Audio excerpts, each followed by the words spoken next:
How to call Truist Bank support. So if you wish to call Truist Bank support team, it is actually quite very simple for you to do so.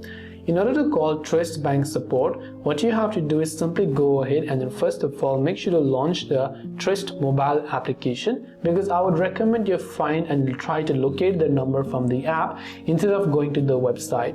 Now once you're here in the mobile app, even before you log in, right under bottom left you can see the option called Call Us. Tap on the Call Us link right here, and when you tap the Call Us link over here, you'll be granted all these different options. So for general inquiry, you can see for banking inquiry, online mobile banking, business banking, or this.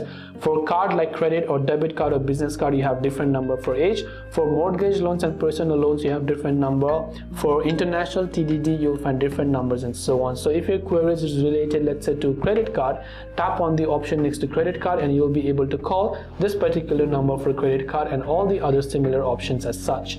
That's all it takes for you to call Truist Bank support. I hope that this video helped you out. If you have got any further questions, feel free to leave them down. Thanks for watching and see you in the next video.